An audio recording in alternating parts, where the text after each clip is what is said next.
الحمدللہ والصلاة والسلام علی رسول اللہ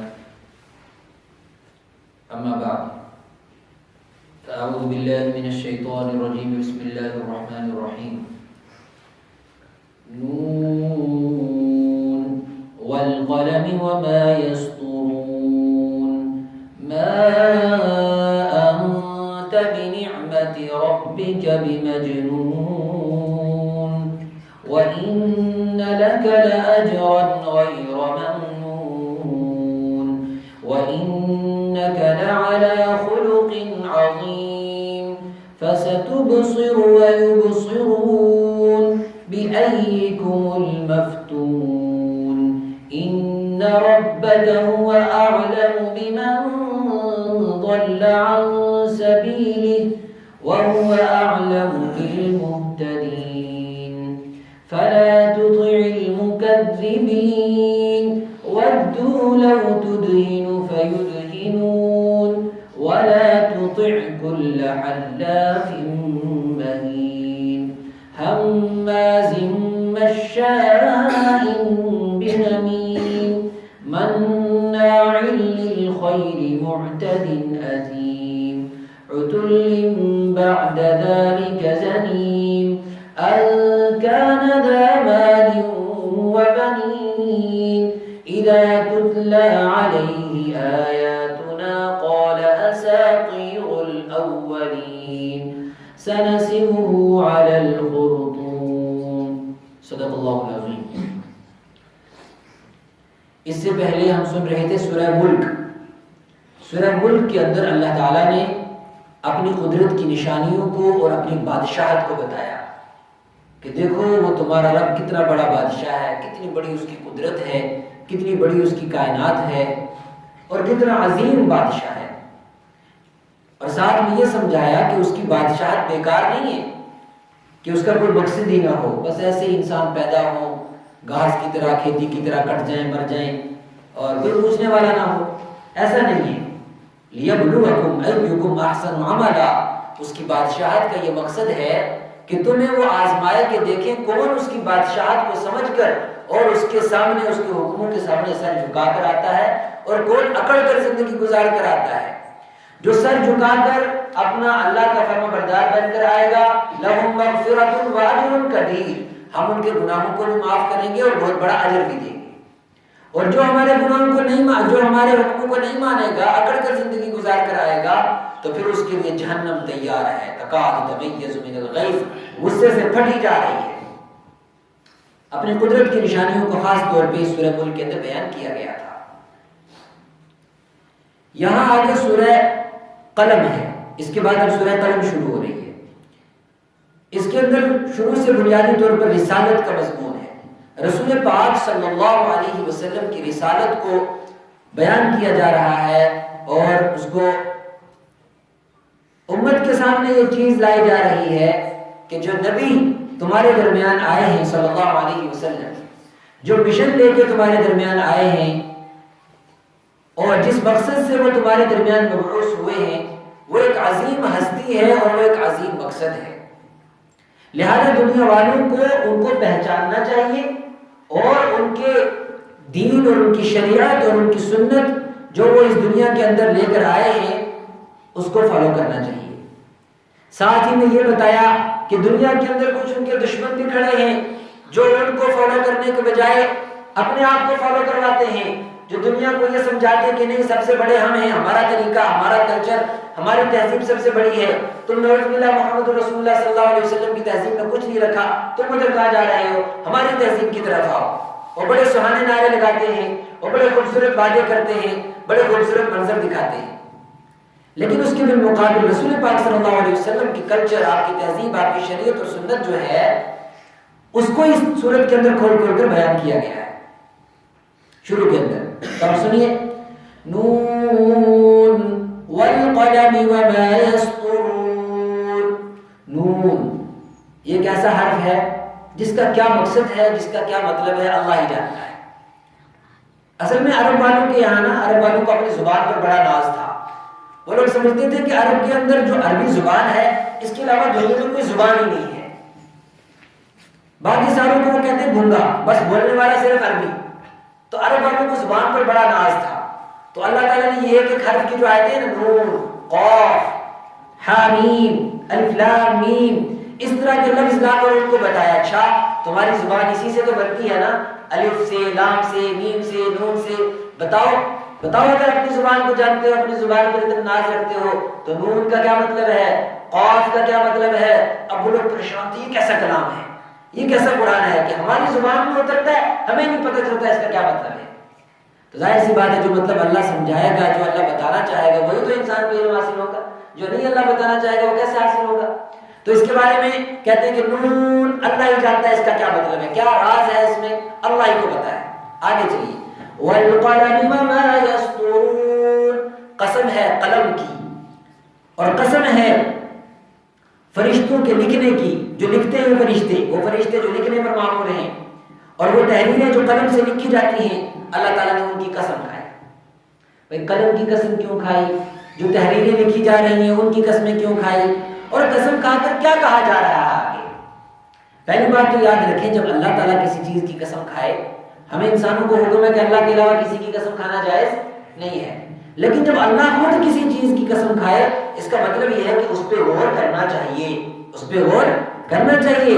اللہ زمین کی قسم کھائے، اللہ آسمان کی قسم کھائے، اللہ جو ہے کسی اور چیز کی قسم کھائے، چاند کی قسم کھائے، رات کی، سورج کی، جس کی بھی قسم کھائے، تو اس کا مطلب ہوتا ہے کہ انسانوں جس چیز کی قسم تمہارے رب نے کھائی ہے اس پر غور کرو، اور جو قسم کھا کر جو بات کہی ہے اس کو سمجھو. کیا ہے وہ بات؟ والقلم، قسم ہے قلم کی. کون سے قلم کی؟ دو باتیں. ایک بات تو یہ ہے کہ اللہ تعالیٰ نے سب سے پہلے دنیا کے اندر قلم بنایا، اور قلم بنانے کے بعد اس کو کہا لکھو. قلم نے ساری کی ساری دنیا کی تقدیر لکھ دی اللہ کے حکم سے. کیا ہوگا اس دنیا کے اندر، کیسے ہوگا، کتنا ہوگا، کتنے انسان پیدا ہوں گے، کتنے انسان مریں گے، کون کب کب بنے گا، کون کتنا دن زندہ رہے گا، کون کتنا کھائے گا، سب. کون سعید ہوگا، کون شقی ہوگا، کون جہنمی ہوگا، کون جنتی ہوگا، سب کچھ لکھ دیا. اور اس میں میرے کیسے کیسے نیک پیغمبر آئیں گے، نیک بندے آئیں گے، وہ کیا کیا کام کریں گے، سب کچھ لکھ دیا. اس کی قسم کھائی جا رہی ہے کہ تمہارے رب نے تقدیر لکھ دی ہے، اور ہوگا وہی جو رب چاہے گا. رب کو پتا ہے کہ دین غالب آئے گا، رب کو پتا ہے کہ محمد رسول اللہ صلی اللہ علیہ وسلم کا دین اور آپ کی شریعت غالب آئے گی. تو قسم کھا کر کہا جا رہا ہے والقلم، قسم ہے قلم کی، ہمیں سب پتا ہے اس میں جو کچھ قلم نے لکھ دیا ہے وہ اللہ کو سب پتا ہے کیا ہونے والا ہے. مکہ والے کیا سمجھتے تھے؟ مکہ والے سمجھتے تھے کہ رسول پاک صلی اللہ علیہ وسلم جو مشن لے کر اٹھے نا، دین کا، جو شریعت کا مشن لے کر اٹھے، توحید کا مشن لے کر اٹھے، یہ بس چند دن کی بات ہے، ان کا بس ایسے پاگل پن ہے. نعوذ باللہ. اکیلا آدمی ہے پورے مکہ کے اندر، پورے حجاز کے اندر، بلکہ پوری دنیا کے اندر کفر و شرک پھیلا ہوا ہے، یہ اکیلا آدمی سوچتا ہے کہ میں توحید کا کام کروں گا، یہ تو پاگل پن ہے. نعوذ باللہ. تو اللہ تعالیٰ نے جواب دیا یہ پاگل پن نہیں ہے. اللہ قلم کی قسم کھاتا ہے، اللہ اس تقدیر کی قسم کھاتا ہے جس تقدیر میں اللہ نے سارا کچھ لکھ دیا ہے. کیا قسم کھا کر کہا گیا؟ ما انت بنعمت ربک بمجنون. او میرے پاک پیغمبر، او میرے پیارے نبی، ہم قلم کی اور قلم کی جو تحریریں تقدیر میں لکھ دی گئی ہیں اور جو فرشتے لکھ رہے ہیں ان تحریروں کی قسم کھا کر کہتے ہیں ما انت بنعمت ربک بمجنون. تیرے رب کا آپ پر احسان ہے، آپ پاگل اور دیوانے نہیں ہو. مکہ والے کیا سمجھتے تھے کہ یہ نعوذ باللہ محمد صلی اللہ علیہ وسلم جو کھڑے ہوئے یہ کیا ہیں؟ پاگل اور دیوانے ہیں.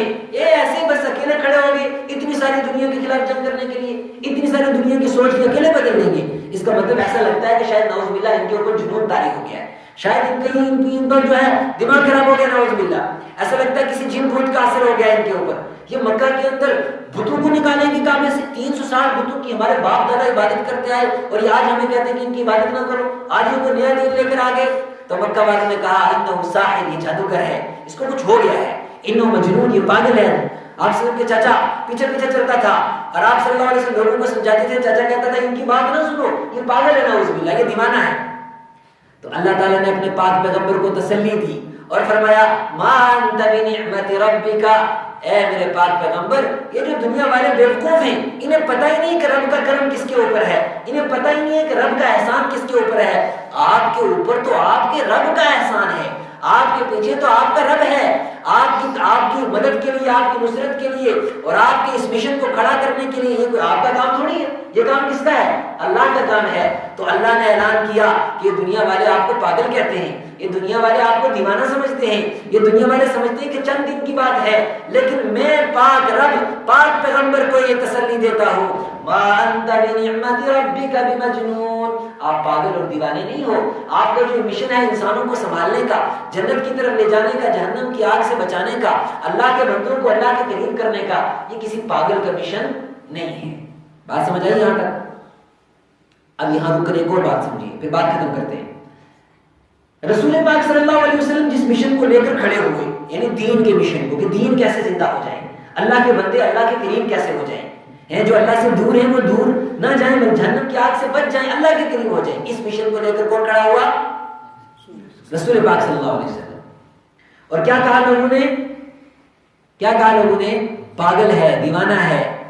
اس کا مطلب پتہ چلا کہ قیامت تک آنے والے جتنے بھی انسان اس مشن کو لے کر کھڑے ہوں گے، جتنے بھی انسان دین کی دعوت کو لے کر کھڑے ہوں گے، جتنے بھی انسان دین کا کام کرنے لگیں گے، دین سیکھنے لگیں گے، قرآن سیکھنے لگیں گے، سیکھ کر دوسروں کو سکھانے لگیں گے، اور شرعی مسائل سیکھنے لگیں گے، دین پر عمل کرنے لگیں گے، مسجدوں کے قریب ہو جائیں گے، اللہ کے قریب ہو جائیں گے، تو دنیا ان کو کیا سمجھے گی؟ پاگل سمجھے گی. دنیا ان کو دیوانہ سمجھے گی، دنیا ان کو بیوقوف سمجھے گی. دنیا کہے گی ان کو دنیا میں جینا ہی نہیں آتا، یہ عجیب تھوڑے سے لوگ ہیں، ان کو بس ان کو نمازوں سے فرصت نہیں ملتی، ان کو وضو کرنے سے فرصت نہیں ملتی، یہ دنیا کے نظام میں کیا کریں گے، ان کو تو دنیا میں جینا ہی نہیں آتا. دنیا ایسے کو بیوقوف سمجھتی ہے. جو سنت پاک صلی اللہ علیہ وسلم، رسول پاک صلی اللہ علیہ وسلم کی سنت پر عمل کر لے، اس کو دنیا سمجھتی ہے یہ بڑا پاگل آدمی ہے، اس کو دنیا میں رہنا نہیں آتا. جو لباس رسول پاک صلی اللہ علیہ وسلم کے مطابق کر لے، جو شادی بیاہ رسول پاک صلی اللہ علیہ وسلم کے مطابق کر لے، تو لوگ کیا کہتے ہیں؟ یا تو کہتے ہیں یہ بالکل بیوقوف آدمی ہے، اس کو دنیا میں جینے کا سلیقہ ہی نہیں ہے، اس کو مہذب اور کلچر کا پتہ ہی نہیں ہے، اس کو پتہ ہی نہیں دنیا میں رہنا کیسے ہوتا ہے. تو اس آیت سے کیا پتہ چلا کہ دین پر چلنے والوں کو اور دین کی دعوت دینے والوں کو، دین کا کام کرنے والوں کو دنیا کیا سمجھتی ہے؟ پاگل اور دیوانہ. لیکن اللہ کیا کہتے ہیں اپنے نبی کو؟ ما انت بنعمت ربک بمجنون. جس کو دین نصیب ہوتا ہے، جس کو رب کا قرآن نصیب ہوتا ہے، جس کو اللہ کا راستہ مل جاتا ہے، جس کو جنت میں پہنچنے کا راستہ مل جاتا ہے، جو اللہ کے در پر آ جاتا ہے، وہ بیوقوف نہیں ہوتا، وہ عقل مند ہوتا ہے. بیوقوف وہ دنیا ہے جو ان کو بیوقوف سمجھتی ہے. بیوقوف وہ دنیا ہے جو یہ سمجھتی ہے کہ اپنی مرضی کی زندگی گزاریں گے اور کوئی پوچھنے والا نہیں ہوگا، بس ایسے ہم بھی جنت میں چلے جائیں گے، جب ساری دنیا جا رہی ہوگی ہم بھی پیچھے پیچھے چلے جائیں گے. اللہ کہتا ہے بیوقوف تو وہ ہیں، ان یتبعون الا الظن.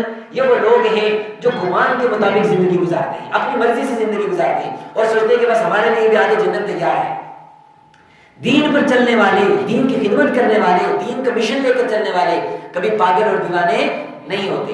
ما انت بنعمت ربک بمجنون. اے میرے نبی، آپ اپنے رب کے کرم سے مجنون اور پاگل اور دیوانے نہیں ہو. اور آپ جو دین لے کر چل رہے ہو یہ دیوانوں کا کام نہیں ہے، یہ بہت سوچ والے، سمجھ والے، دانش والے لوگوں کا کام ہے.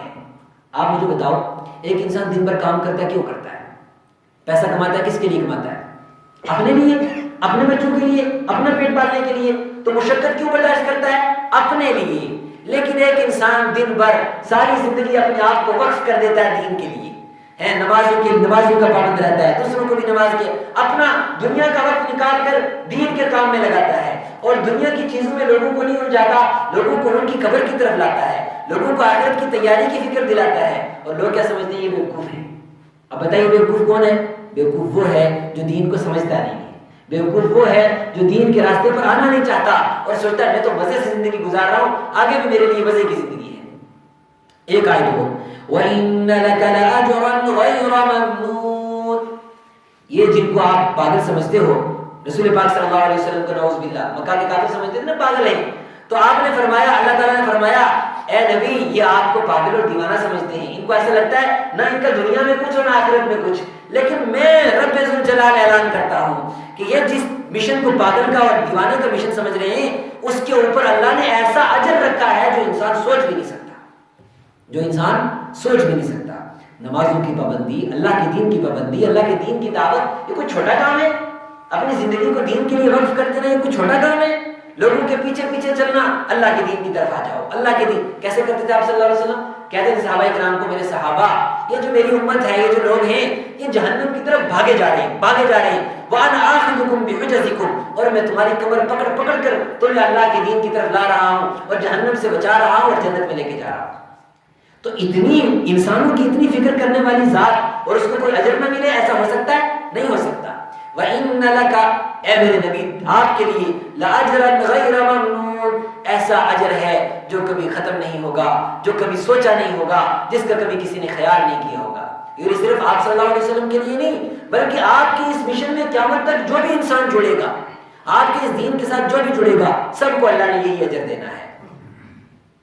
اس کے بعد ایک اور بڑی صفت ہے جس کو لوگ پاگل سمجھتے ہیں، جن کو لوگ دیوانہ سمجھتے ہیں، ان کے اندر وہ ہوتی ہے، اور خاص طور سے یہاں رسول پاک صلی اللہ علیہ وسلم کی بات چل رہی ہے۔ ایک بڑی صفت، عظیم صفت اخلاق کی صفت ہے کہ جس انسان کے اخلاق عمدہ ہوں، جس انسان کے بات کرنے کا سلیقہ، اور وہ انسان جو انسانیت کے لیے روئے، وہ انسان جو انسانوں کے لیے تڑپے، وہ انسان بیوقوف ہو سکتا ہے؟ وہ انسان جو ہے دنیا اور آخرت کا خسارہ اٹھانے والا ہو سکتا ہے؟ ہرگز نہیں ہو سکتا۔ اب یہ اخلاق کی صفت آپ صلی اللہ علیہ وسلم میں کیسی تھی اور امت میں کیسی ہونی چاہیے، انشاءاللہ اس پر کل بات کریں گے۔ اللہ تبارک و تعالی ہمیں قرآن پاک کو سمجھنے کی توفیق عطا فرمائے۔ وآخر دعوانا الحمدللہ۔